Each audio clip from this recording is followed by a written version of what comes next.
started. This is a Charlie Keen car, Doble F boiler.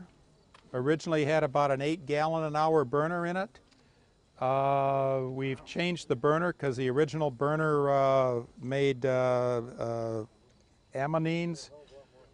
And so anyhow, so there's your Doble F boiler. And back here we have a 100 cubic inch V4 engine. And the only part that's original is a small block Ford V8. And here again, it's got the center. You take a small block Ford V8 and the center two crank throws, or it's a flat throw. Correct? Hey, Stan. I'm in the middle of a story here. I'm in the middle of a story. I was going to tell a lot better story about this, except somebody who knows what they're doing just showed up, and that always really, I was going to. Fortunately, I'm on the last car, so I got by with a little stuff. And so you have poppet valves, uniflow, sliding camshaft, and what's interesting is, unlike most uniflow, it only comes off one side, so I think it might have breathing restrictions on the uniflow part. But there's several enormously clever things here. One is, if you look at the cylinder castings, there's 4 of them and they're identical. Each one is identical, and you just flip it around on the other side, and you notice how the poppet valve is offset about this far from being in line. You know why that is, guys? So it's the width of the big end of the connecting rod. And the beauty of that is that if you look at this push rod, what do you call it? It's not push rod. What do you call the thing that? What do you call the thing that actuates the poppet valve? Lifter. Lifter. I like lifter. The lifter is a little thing that does that. What's the? Push rod. There you go. Push rod.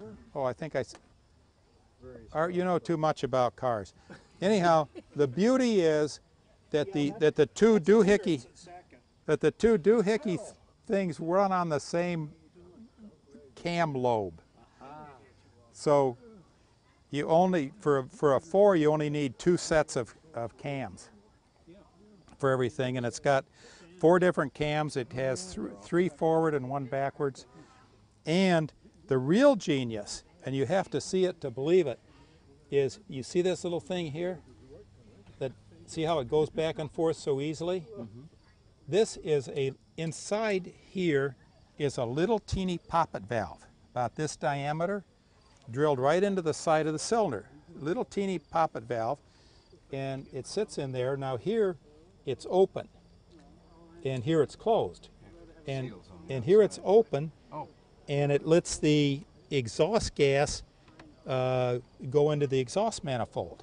Mm-hmm. And so what you do is you've got that big aluminum Johnson bar there, which slides. Why don't you yank on that a little bit there for us, Gar? It's not going to move. Don't break anything. But anyhow, it slides this thing back and forth, and then you have this thing here. So when it goes into long cutoff frontwards, and backwards. Now we just wanted them to see. You're doing fine. So then, when you go into long cutoff, it actuates these springy things, which pulls this in. And so then it actuates the auxiliary exhaust valves. And they just happen automatically. That little thing fulcrums back and forth like that. And the steam pressure, the rest of the time, this thing is sitting back here, and the steam pressure keeps all the little poppet valves closed. So that gives you a smoother start. You drove this a couple of years ago. Yeah, on very rare occasions it runs. And it's a very sensitive subject, Bob, and reminding everybody that at one time it ran does not make me feel any better, and probably doesn't even impress any of the people in the audience. The fact that it ran at one time and doesn't run now is probably it's probably, you know, some people might even think it was, you know, if they were real diplomatic, might think it might be a sensitive subject. But it's way ahead of a car that has never run. Hey, it made a full quarter mile the time I was in it. Yeah. That's way better than a car that has never run. The last, so, you know what I used to do to Terry back when it did run? We'd go way out in the country and we'd drive for like 8 or 10 miles all the way around, and I'd make Terry go with me. And he always had the saddest look on his face because he knew that if it ever quit, he'd have to walk back with me, and the whole time on the walk back, I'd be giving him pointers on how he could have done a better job of being a mechanic. So the last time we go out in it, the throttle completely fell apart and it stuck wide open. So we're like four miles away from the shop. So I'm running. So I told Terry that I wanted a big toggle switch up there so we could do an override on the burner. And so we ran on the burner. If I saw a stop sign up there about a quarter mile, I'd turn the burner off. And fortunately, we just redone the brakes. All right, you got your hearing aid turned up, Art, so you can enjoy the full effect of this. I think I saw it going the other way. So then, you know, that's not fair to turn off your hearing aid when I'm in the middle of a story. So then, the problem was, when I got near the shop, there was a long hill down, then I had to make a right angle and go to the long hill up. So it was pretty tricky as to how I was going to, you know, get down the hill, slow down enough to make the curve and go up the other one. So it was pretty tough. So in the course of negotiating that, we start to go up the other hill, and all of a sudden the throttle decides to go completely closed. So then we're stuck in the middle of the road going up the hill with people honking. So Terry gets out because, you know, he's on the only side that has a door. And so he gets out and he's fiddling under the hood, beating on things with a hammer to try to see what we can do. And all of a sudden the throttle goes from full closed to full wide open, and we start roaring up the hill. So I just wave at Terry. I'm not slowing down. I made it all the way up the drive, made it to the shop.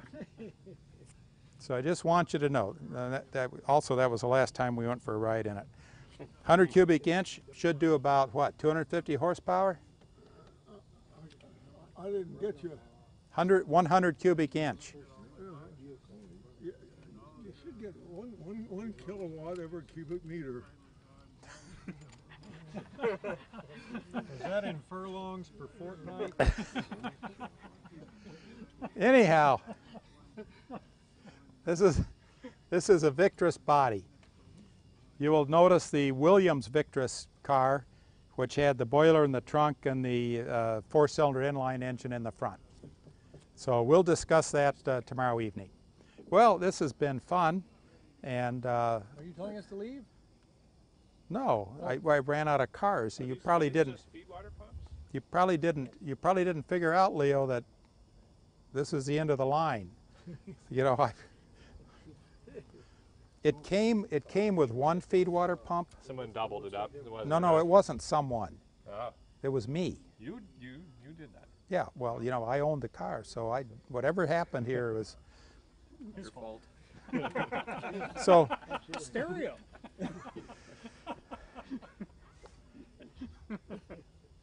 I was going to tell you all about feed water pumps, Liam, but I just all of a sudden got disheartened. You can never have enough feed water pumps. Yeah. I have a bicycle that's got 3. So there you go. And what's interesting about it is it's a chain drive with an open thing, so you get rocks and dust and everything in the, it's got a chain sprocket around the ring gear. Is that called the ring gear, Art? What's the name of that big gear in the middle of the differential? It's got the little bevel thing. Good. Ring. I think ring and pinion, and you're just. No, Art's a guy with a PhD on how to design engines. You could help me if you wanted to, Art. He's trying to let you look. But that's a big if. Yeah. I don't know, the place down the street that works on differentials is called the Ring and Pinion Shop. That's a clue. Anyhow, we have a big oil water separator in here, and we got all kinds of stuff. So anyhow, it's kind of interesting. Wow. So there you Any go. long distance